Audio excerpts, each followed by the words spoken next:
So once again, hello everybody to this live stream. And actually today I want to talk about how to use scale tone PC. PC standing for position change. This is a very simple concept, but yet you can create some very complex music with this concept. So I want to spend the next few minutes here in order to get you familiar with position change in general. As you can see by the title, this is a continued version, which means we already have something in the M.I.T.A membership that deals with position change and introduces position change to everybody. So this is really more of a continuation of that PDF and that video. So let's see what we can do with this thing here. First, I want you to get familiar with the process. So what I'm going to show you right now is really just a base of thinking. Okay, so this is not the actual music, but it should put you in the right mindset in order to deal with intervals more easily. So let's see. As probably most of you know, when we're dealing with a scale, in this case, it's the Ionian scale.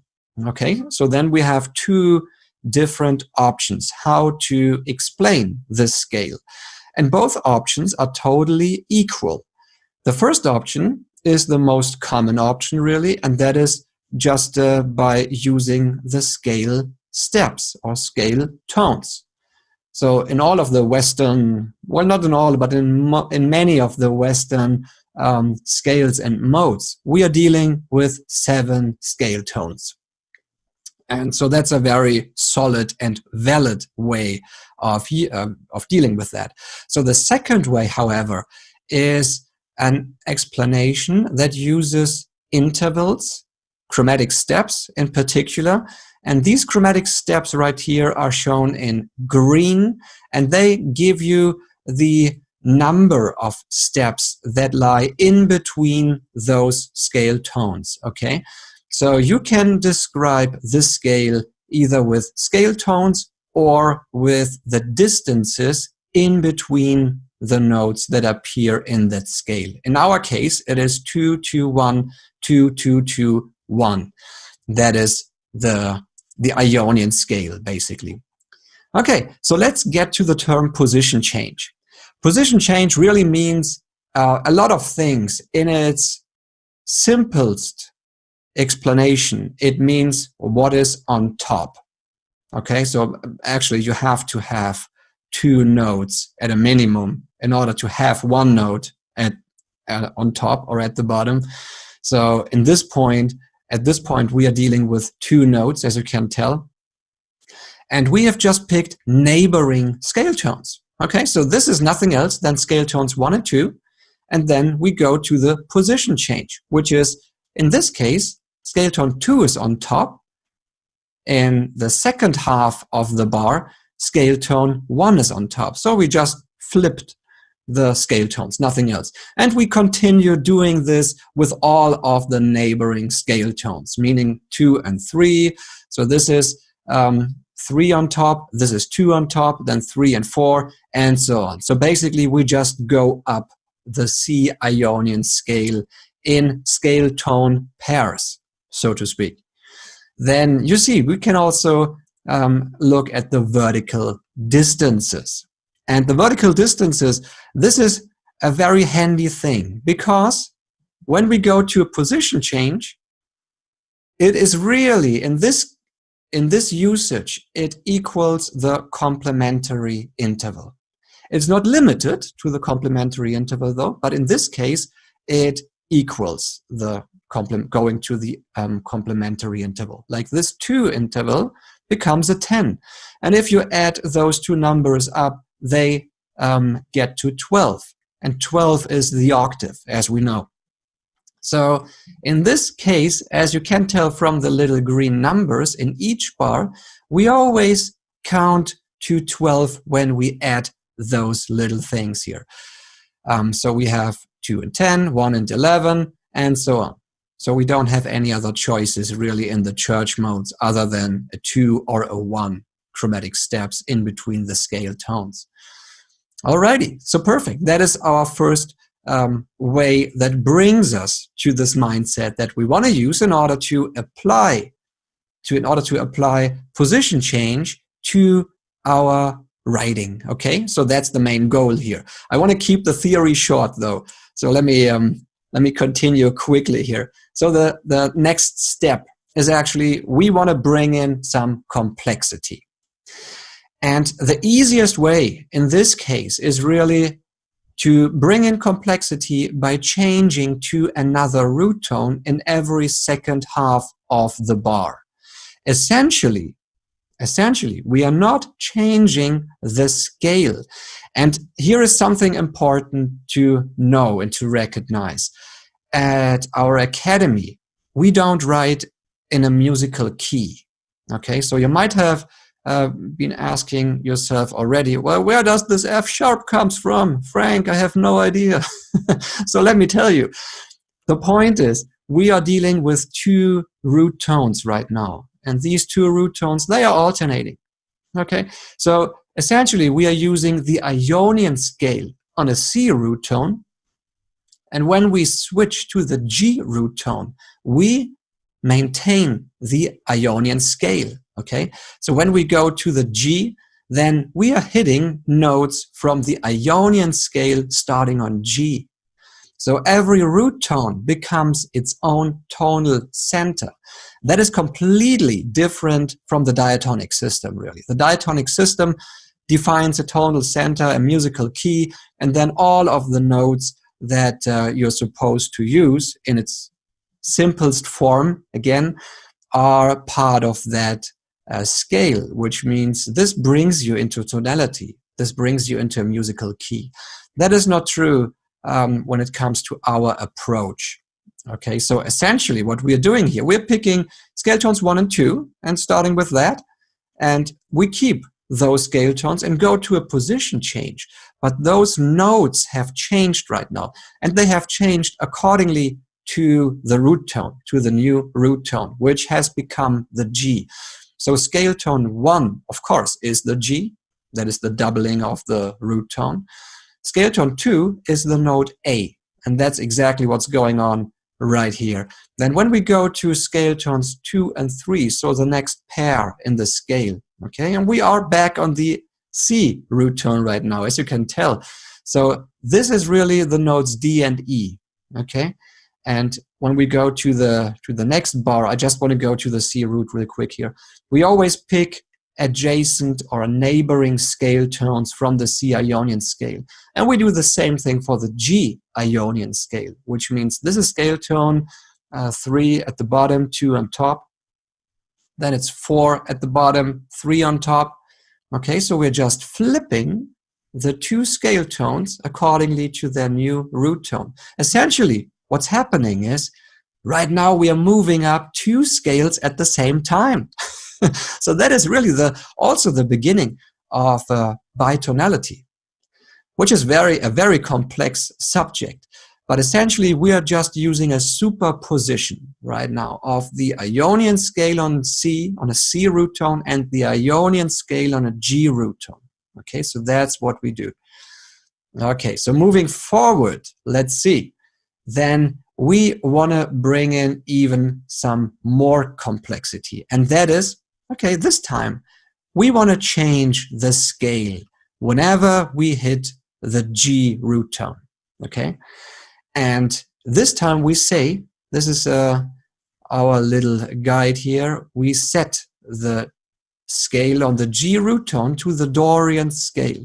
The Dorian, as you hopefully know, has as characteristic scale tones, it has scale tone -3 and scale tone -7. So that is the reason why when we hit on scale tone 3, it has become a -3 over the G root tone, okay? And scale tone 7, when we get to the G root tone, has become a -7. So that's the F right here, not the F sharp anymore. So right now we are moving up again 2 scales at the same time. This time the Ionian scale on a C root tone, and the Dorian scale on a G root tone. So this really is a bit more complex, but totally fun to use. And I will show you this in a minute here. The problem, you actually saw this already. There are no green numbers anymore. Why is that? Well, when we change to different scales, those complementary intervals in terms of scale tones, we are still using complementary intervals, but the actual chromatic steps in between the notes vertically, they do not add up to 12 anymore. Okay, that's only because we have switched the G root tone to the Dorian scale. That's the only reason. So when you look at this guy right here, the D to an E, that's a 2, no question about it. Well, this B flat going to an A, that's an 11. Okay, and 2 plus 11, that is not 12, it's 13. So the idea is using the distances between the notes is not very practical when you are writing on two different scales at the same time. Okay, that's the reason why there are no green numbers anymore right here. And this all just is supposed to show you a way to think musically. So let's bring this idea right now into a form, into patterns, so that we can use these patterns for the actual composition. And some of you know that we base our first musical ideas very often on root cycles. And for no particular reason other than the root cycle 5 descending being the most popular root progression in general, because that's the circle of fifth, basically. So I've picked this as my base, and on top, I've just picked one set of scale tones, and I don't want to change this one set of scale tones right now. So I've just picked scale tone 1 and scale tone 2, and I've picked the Ionian scale. Okay, so these are my parameters, my settings in the beginning that keep me going and let me create this musical pattern right now. So put very easily, you can see that this guy reading from bottom to top is scale tone 1 and 2. Well, guess what? This is 2 and 1 over the G root tone. Okay, so just to make this very clear, every root tone down here is considered to be its own tonal center, meaning when we say we are using the Ionian scale, that means we are using on top right here for these notes, we are using the Ionian scale on a C root tone. Right now it means we are using the Ionian scale on a G root tone. Now we are using the Ionian scale on a D root tone, and so on. Okay, that is the complete opposite of writing in a key, diatonically spoken.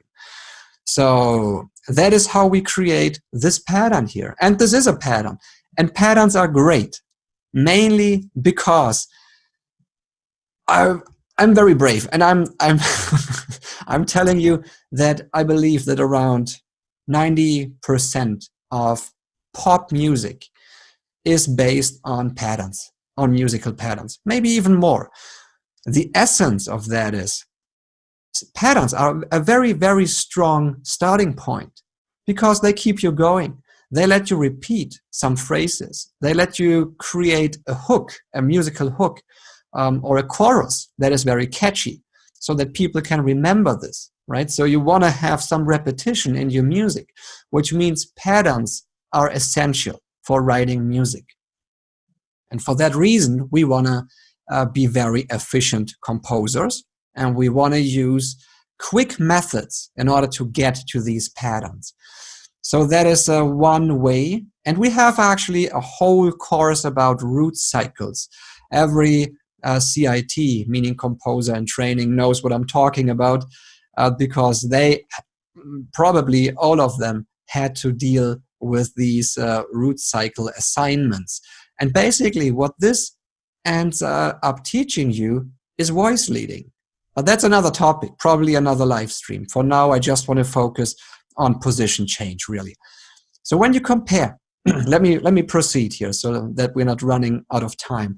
When you compare this line starting from 26 to this line starting from 33, what's the difference? In terms of the notes, I can tell you this very quickly, there is none.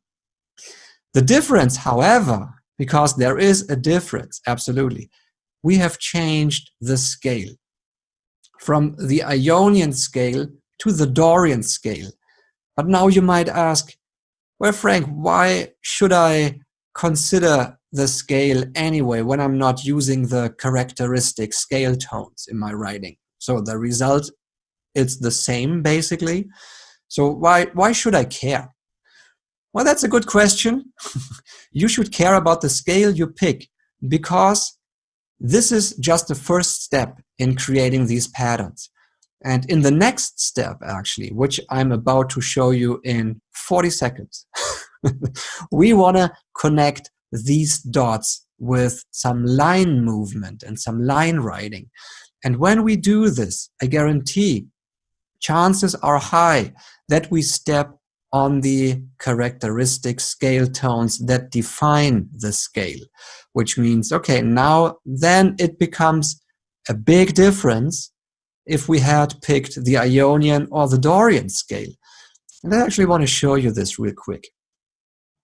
So this time still using the Dorian scale, the same example from above, but as you can tell, the Dorian scale, the characteristic scale tones are scale tone -3 and -7. And in the very first bar right here, we are using some line movement, some DPTs, what we call them, diatonic passing tones. And this is going from scale tone 2, the upper line, from 2 to -3. That's your first indication for the Dorian scale, up to this G. And then from here we go downwards from the G. That has become scale tone 1 because we have changed the root tone. Okay, so this is scale tone 1 right now. And this goes to scale tone -7. And that's your second characteristic scale tone for the Dorian scale. And we continue this pattern in every bar, as you can tell by the shape of the upper line and the shape of the lower line. So this is really nothing else than defining one bar and then copy pasting this bar with a shift.